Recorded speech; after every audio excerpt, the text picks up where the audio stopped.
So we're going to be taking a look at a little time lapse of this thing real quick, and it's about a 2 hour model roughly, but it's mostly blocked in. And so I did a video on blocking things in before, but I didn't really get to like show how I go through this process, and this is just kind of the start of that process, to be honest. So it's really just playing with basic shapes, cubes, cylinders, laying things out, putting in a character reference for size, and just going to town, just trying to figure out your primary shapes, your secondary shapes perhaps, and then that's it really. We're not focusing on making a perfectly clean model or nothing like that, just trying to get the overall big picture going, right? And so just going through this, I got hung up. I went into Krita, kind of sketched a little bit, try to figure out what I wanted to do with the front of this thing. And so that's what you're going to see right there. Okay. So a lot of just basic modeling here. I do utilize a lot of paid add-ons. So well, a few different paid add-ons. I use a box cutter, art ops, mesh machine, machine tools, some free ones like set flow, things like that. But as you go through this process, like certain add-ons just have certain features that are useful. You'll find out which ones you like and which ones you might want to get as you keep working with the within Blender. And when you see that you're struggling doing certain things, if there's an add-on that fixes that, you probably just want to go get that add-on, to be honest. And so one of the ones that I think I'm going to be eyeing next is an insetting add-on, but I haven't got a chance to play with it yet. So I'm going to skip through this a little bit. See, I'm just working out how things line up with each other for the most part, and trying to get it to be a little bit more aesthetically pleasing. I'm thinking about also this thing's supposed to fly, right? So it need like there's this big dead space right here at the front of it, which would just catch a lot of air on top of this catching a lot of air. It's supposed to be like a food truck, so it's a box truck basically. And wanted to try to minimize that a little bit so it made a little bit more sense realistically at least. So by the end of this, I didn't record all of it, but by the end of it, a majority of the stuff's kind of laid out, and I got most of my main ideas going anyways. And so what I'm going to do from here is I'm actually going to continue working on this with the blockout, and I'll probably make some variations, like some minor variations to it, try some different engines out, see how they might look, and it's going to eat up a little bit more time, but I'm pretty happy with the overall idea of this. Just see if I can't work it into something a little bit more intricate and do some more iterations on it. So with that in mind, this is what it looks like in Blender. Now, I really like how it's going, but in Blender, I feel like a lot of times I feel a little bit like disoriented almost because it's like we can see it, we can tell what it is, but you don't have like a sense of scale to this thing at all. It's not there, even if you throw a character in. Like that helps a little bit, but because just the way you orbit around and stuff, it's a little odd to me. So viewing it from more natural kind of views, like if you're walking around on the ground or something, can be quite useful. Put it in a mini little set. So we're gonna hop over to Unreal Engine. You can see I got this little like testing ground set up with all kinds of models, different blockouts, things like that. And I throw them in here just so I can kind of run around them and kind of interact with them, or at least stand next to them, see how they're gonna work and function, or look at least aesthetically, right? And if they make sense. Like this is looking pretty good scale wise, and yeah, the details aren't super heavy right now, but overall it's starting to look interesting. All right. And so same with this guy here, he's another blockout. So these really quick rough models, throwing them into a game engine as soon as possible, setting up some kind of controller, whether it's first person or third person. I prefer third person, just so I can see the character standing next to it. But the idea here is that you can just start to see, is this going to actually work? Does it look in the part? And I kind of like this front section here being hollow down there. So you get this emphasis that this thing's just like sitting here in like a cyberpunk future city, and it might be just floating next to a building where you can go and like order food and stuff like that or something like that. So pretty cool. And also these engines obviously don't make a whole lot of sense, but that's one of the fun things about creating your own designs. Like, they don't have to necessarily make sense, but making them somewhat believable is helpful. So maybe this thing doesn't travel, interstellar long distances or something, but it does occasionally. So it needs these big engines on it. Maybe I could do this a little bit different with like a different kind of floating, uh, flying like engines or something underneath it or something. All kinds of different ways you can go with it. All right. So that's kind of what the importance of blockout is in general. And so this one, for example, is a subdivision model, but it's a blockout. It's built literally the same way as this, except the mesh is just cleaner. They're intersecting, they're laying on top of each other. And so for this little alien vehicle here, you're starting to get the idea that it doesn't really matter how you build something, as long as you're getting the primary shapes, the secondary shapes going, you can start to see where it's going to head. And so this one here got combined together, and I'm actually sculpting it out right now. So there's a long ways to go on that when it comes to sculpting, but um, it's going to look pretty awesome by the end of it, I think. Okay, so just blocking out some ideas. When you're building something, coming up with a design, think about how it fits into the world that you're creating, or whatever the case you're doing. Some people ask me, am I creating a video game? What is this going to be a part of? And the idea here is just to create a more or less do a world building kind of exercise where I'm creating my own ideas, coming up with my own designs for multiple factions of things. So like whether they are like humans or different species of aliens or come from different worlds and things like that. So this is a kind of a trying to like open up my ability to not only just create believable worlds, but have things run in series that would be um, maintain like the same stylizing or stylized cues or whatever the case may be. So different kind of like production runs of different like maybe human assets or aliens from one world. They have like a certain way of manufacturing. So it's kind of like a unified effort basically to establish a whole world and have it all be pretty aesthetically pleasing by the end of it, hopefully. So I'm trying out and experimenting with a lot of stuff, and these are just some that I've tossed into UE5 with nanite enabled. So a lot of these are just like 600,000 or above triangles. Some of them are pretty heavily subdivided. This one I think is 2 million, and it's just I think it is subdivided as well. So pretty wild. And then props and other stuff. I could just get in here and start looking at things and telling whether I'm going to like it or not. That's really what it comes down to, is how's it going to look if it was in a game environment for the most part. Since most of this is static mesh, it doesn't have to necessarily be fully functional and stuff. And so like this is the A10 Warthog has a chain gun inside of it, and this is based kind of off of that with the big drum in the back of it with a bunch of belts feeding towards it. But it's just a blockout. It's not like a finished model by any stretch of the imagination.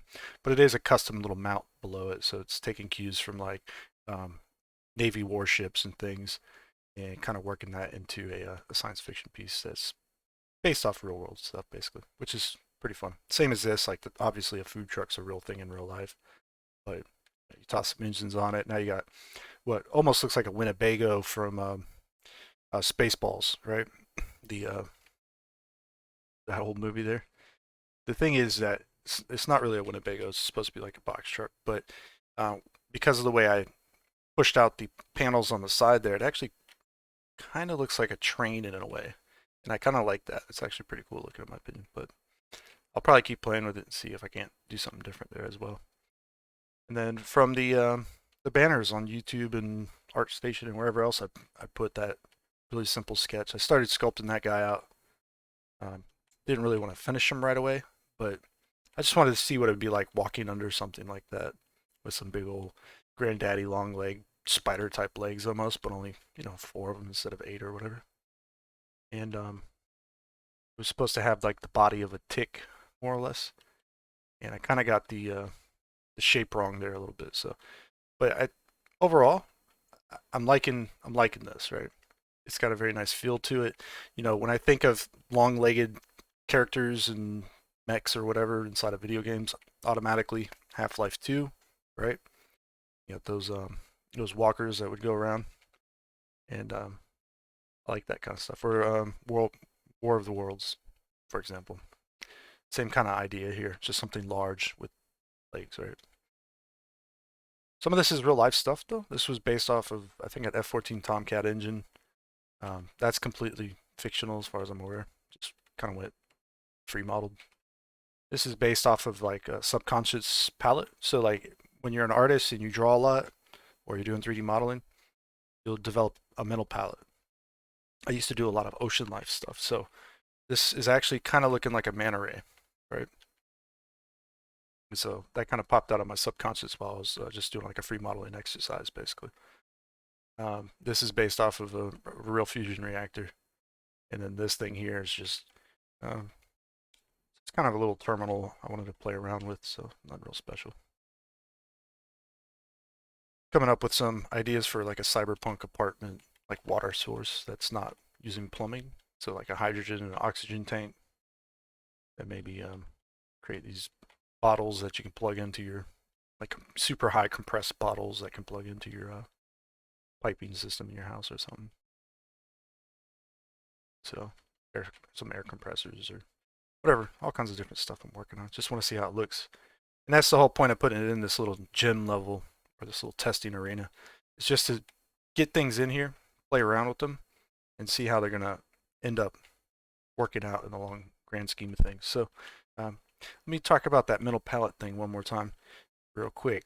So these little sections here, obviously, what's coming to mind, like down there, right, is that maybe like rib cages, right? Something like that. So I've been doing some bones and stuff to do more biomech type stuff. So that's what's coming to my head when I'm working on things half the time. But I actually painted a couple Statue of Liberties like on canvas paintings, and this is obviously from that, right? And that just kind of popped out at the end of that because I didn't really wasn't planning on doing that, but there you have it. So, but because of the ocean life stuff, this has got something almost like a shrimp has a little spike on the top of their head. That's kind of what I was going for right there. I didn't really think about it, but that's what it is, I'm pretty sure. So I named this one the shrimp originally, and I'm going to probably change names around a little bit to mimic what I'm thinking as I'm creating things, or maybe like what it kind of looks like afterwards. So if I give it like an acronym or something, or just call it like an SR1MP or something, or um, something like that, some kind of like military designation. Of course, like if you're playing as a human being in a world or an environment, and you're fighting against like aliens, you're not going to call them by their alien names, right? So it's going to have some kind of designation that's in just regular human form. But then there would also be an alien name. So interesting aspect about this is that even though I don't have to take it as serious as I am, but I just feel like it's just fun to do that, right? So these aliens I'm working towards, there's going to be a couple different species of them, but I got to develop like languages for them, basically. How do they write? How do they talk, communicate, all that fun stuff, and just having fun with it. That's really what that's all about. It's just having fun and pushing towards that like unified goal. And so hopefully it all starts to work out here pretty soon. I'd love to get some of these animated and set up the mannequin here so I can have the characters sit in seats and things like that at some point. Just nothing, like real gameplay mechanics, but just having fun with it. It wouldn't probably hurt. It probably wouldn't hurt to get that going because then I could just sell the animations along with the models because a lot of this stuff is going to end up on CG Trader at some point. Not yet, but I'm just filling out these overall like design languages basically until I get a chance to kind of well until I key in and home in on those design languages. I'm just going to keep doing a lot of like exploration of different ideas and things. So, but when I do start pushing for a more finalized type 3D model, they will get onto CG Trader at some point. So I like this one a lot though for some reason. Kind of interesting. It needs landing gear. I got to figure out how I'm going to work out landing gear. How um, an alien character might be able to get in and out of that thing, or and then work out the sizes and stuff and make it more refined. So, and with all that in mind, got my little android. He's just more or less blocked out. And so when you block something out, You don't want to get too crazy with it. I'll tell you why you don't want to do that usually. Is because a lot of this stuff you're going to be able to use to create your high poly models, right?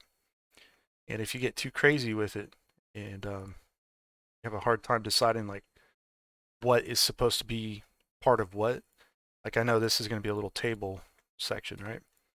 That's all pretty much going to be the same thing there. So these elements, then maybe like this little, just a set like a window set, right? Basically, might use the same textures on that over here for the windows. But I can start to break this down and say like this is going to be like the maybe like the airlock section or something, right? It's supposed to be like an airlock, and I can just work with that stuff, right? That's the idea. So I can do that, turn it into a high poly, right? You just add all the details you'll need for it, make it smooth and all that. So keep working it out until it's high poly, basically. All right, so that's pretty much it for this video, guys. I just wanted to kind of show you this process. It's a heavy iteration process. So it is not about pushing a model one after the other. It's about pushing like a dozen models at the same time or even more if needed. That's really what I'm up to over here. And some people were asking, you know, why maybe I show a lot of like blockouts, but not a lot of finished models, because that's just how this goes, right? When we get to doing some finished models at some point, you'll see quite a bit of a difference between the quality levels here. So I'll pull up some of my older ones, perhaps give you an idea. I lost a bunch of files in 2016. It was pretty rough, and like this lure, I made this fishing lure not too long ago, or actually not too long ago, a couple years now actually.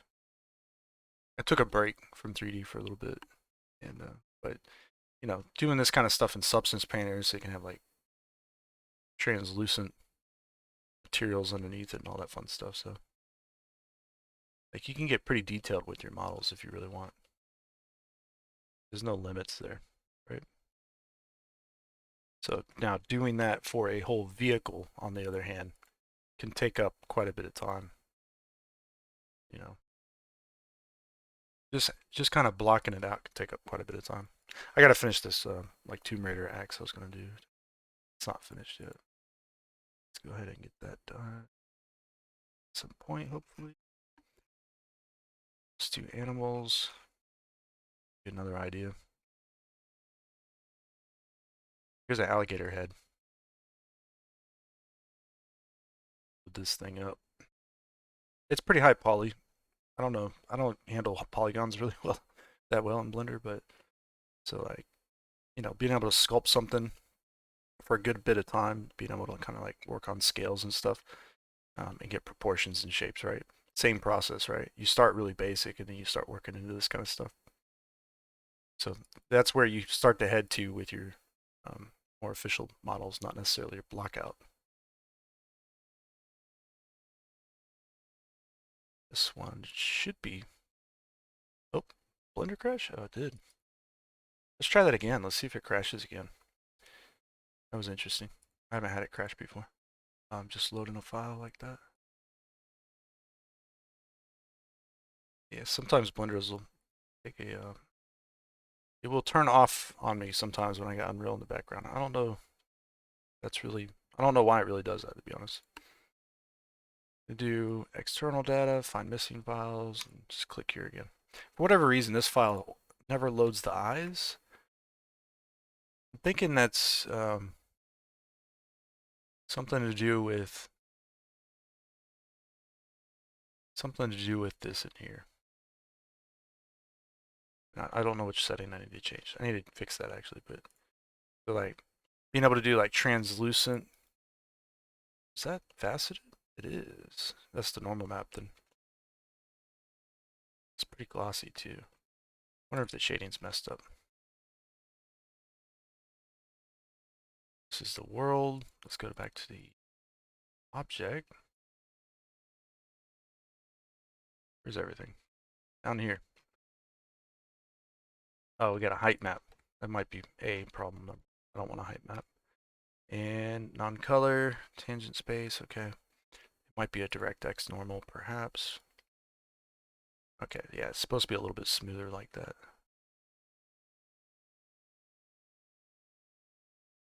Alright, so trying to get things to look translucent. I probably could have modeled something to put in there, but I just try to fake it with the texture work. And it looks pretty good in most situations, but you can see like working this kind of stuff out is pretty rough, right?